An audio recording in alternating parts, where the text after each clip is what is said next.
So, have you been thinking of making your red velvet cake in the comfort of your home, but you're wondering and you're asking yourself, I don't have a mixer, I don't have whisk, and I'm not cut out for all the long process of baking.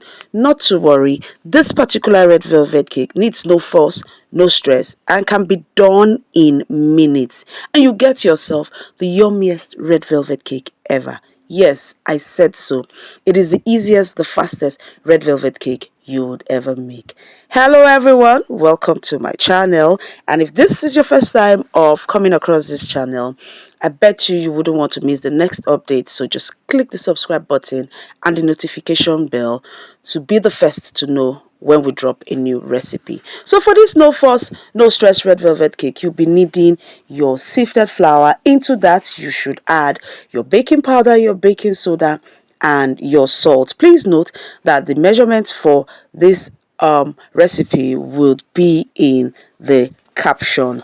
Into your flour, you would add your sugar, your 250 grams of sugar. Into that, you would be adding your red velvet color. I prefer to use the powdered red velvet color. It is more active and works fine for me. You would also be adding your cocoa powder. After adding your cocoa powder, you will be adding your vegetable oil into that. Vegetable oil because it does not have a smell or a taste. You'd also be adding your buttermilk or your yogurt. Into that, you add your eggs. After which, you would just grab your spatula and you begin to mix. You mix until it is smooth and lump free. This should take about a minute or two. After mixing, remember to add your flavor of choice. I prefer to use buttermilk flavor or any good milk flavor that you have available. If you don't have milk flavor, you can use your vanilla essence and it will be just fine. After that, don't forget to add a quarter cup of hot boiled water. This hot boiled water helps to activate the cocoa powder in your red velvet cake and also keeps your cake moist and yummy.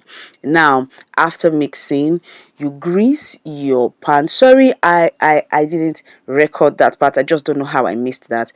Grease and line your pan with parchment paper, and then you pour your batter into your pan and bake for about 40 to 45 minutes to get this heavenly yummy red velvet cake. I hope you get to try this out and let me know what you think. So bye bye and see you next time. Mwah.